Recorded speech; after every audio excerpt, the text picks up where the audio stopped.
दोस्तों, क्या आपने कभी सोचा है कि जब हमारी जिंदगी की सारी उम्मीदें खत्म हो जाती हैं, जब चारों तरफ सिर्फ मौत दिखाई देती है, तब हमारे अंदर वो कौन सी ताकत होती है जो हमें जिंदा रखती है? आज मैं आपको एक ऐसी ही कहानी सुनाने जा रहा हूं। ये कहानी किसी फिल्म की नहीं, बल्कि एक हकीकत है।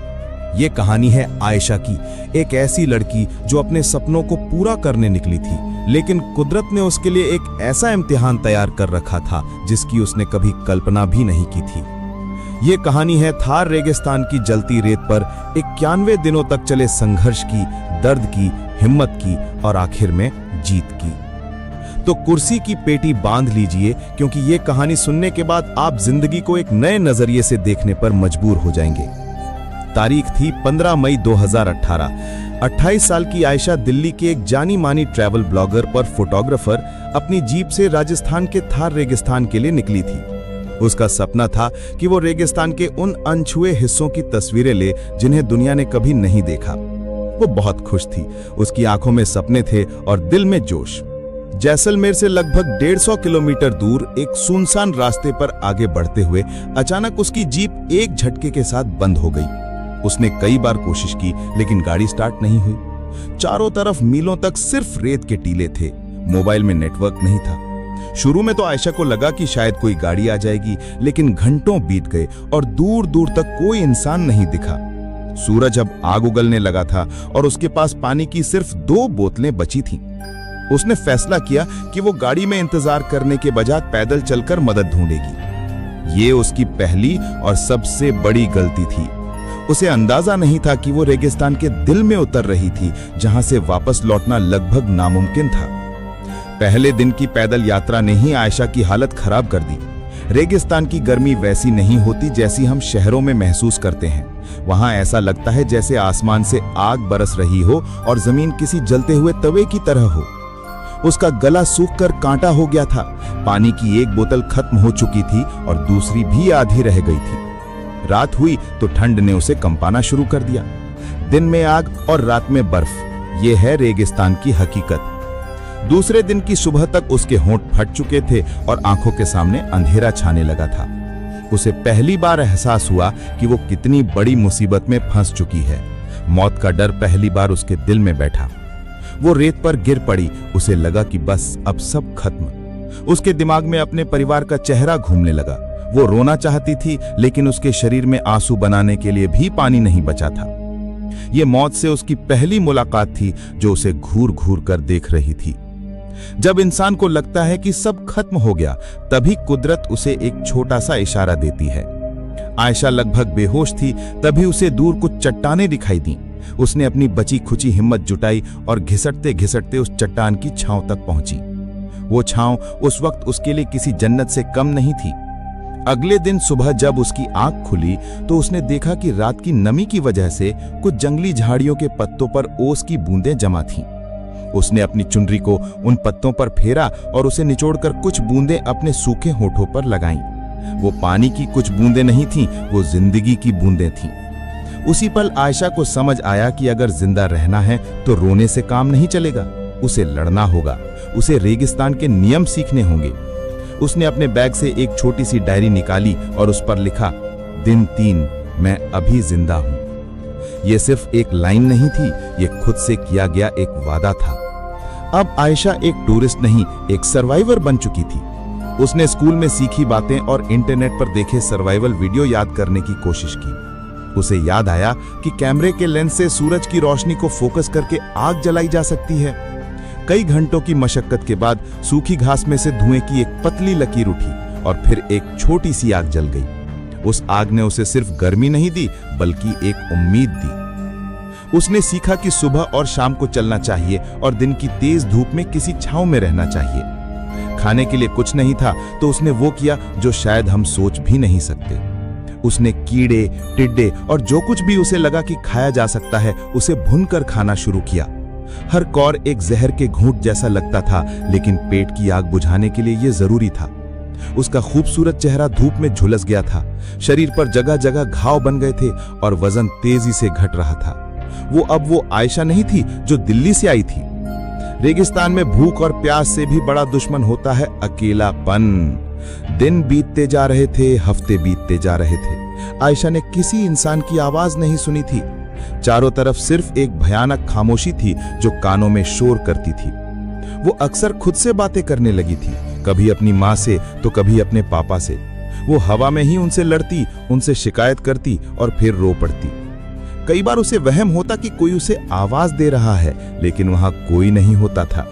यह अकेलापन इंसान को अंदर से खोखला कर देता है। एक दिन उसने अपनी डायरी में लिखा, आज 30वां दिन है। मुझे नहीं पता कि मैं पागल हो रही हूं या जिंदा रहने की कोशिश कर रही हूं। यहाँ की खामोशी कभी कभी गोलियों से भी ज्यादा शोर करती है। क्या कोई मुझे ढूंढ रहा होगा या सबने मान लिया होगा कि मैं मर चुकी हूं? ये सवाल उसे हर पल खाए जा रहा था। उसका शरीर तो लड़ ही रहा था, पर अब उसका दिमाग भी हार मानने लगा था। लगभग 45वें दिन जब आयशा अपनी बची खुची ताकत से एक टीले पर चढ़ी तो उसे दूर कुछ चमकता हुआ दिखाई दिया। उसे लगा कि वो किसी गाड़ी का शीशा है या किसी गांव की छत। एक नई उम्मीद उसके अंदर दौड़ गई। वो पागलों की तरह उस दिशा में भागने लगी। वो गिरती, फिर उठती, फिर भागती।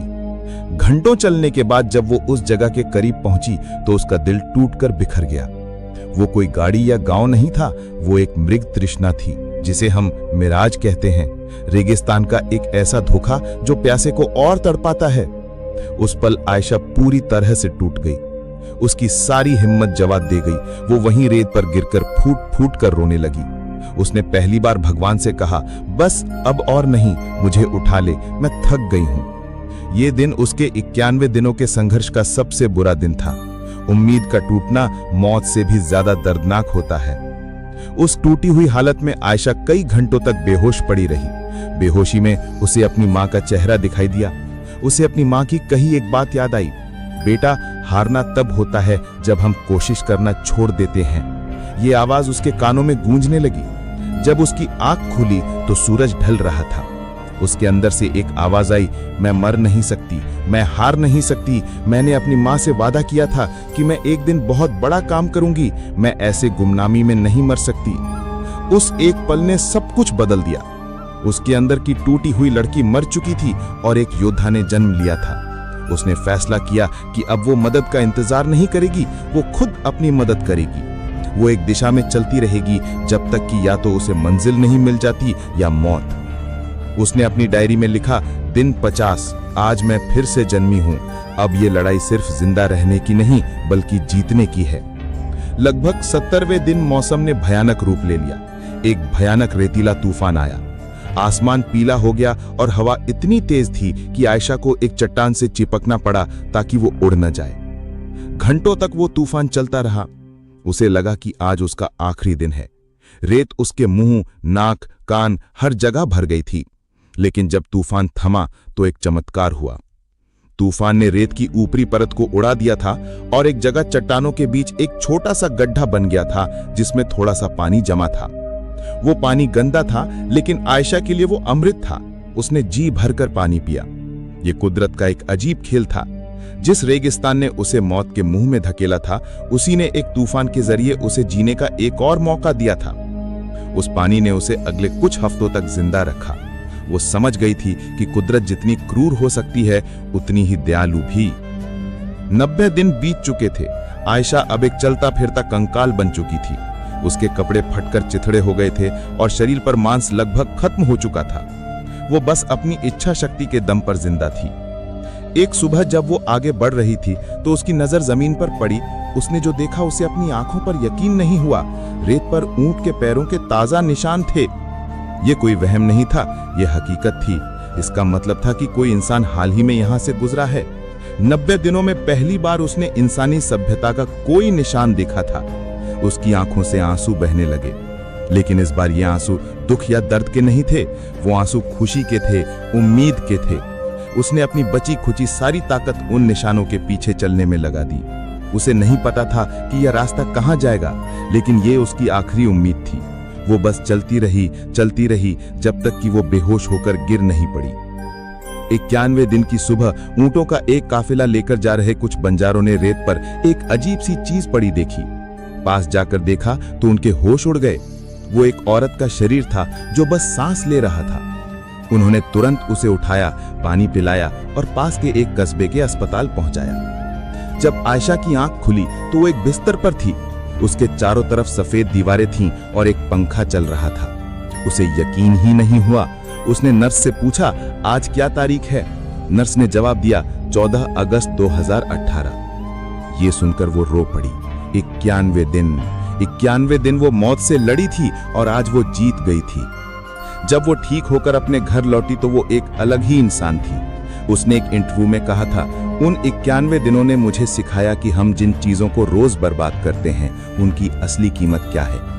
एक गिलास साफ पानी, एक रोटी का टुकड़ा, अपने परिवार की आवाज, ये दुनिया की सबसे कीमती चीजें हैं। मैं रेगिस्तान में कुछ तस्वीरें लेने गई थी, लेकिन रेगिस्तान ने मुझे जिंदगी की सबसे बड़ी तस्वीर दिखा दी।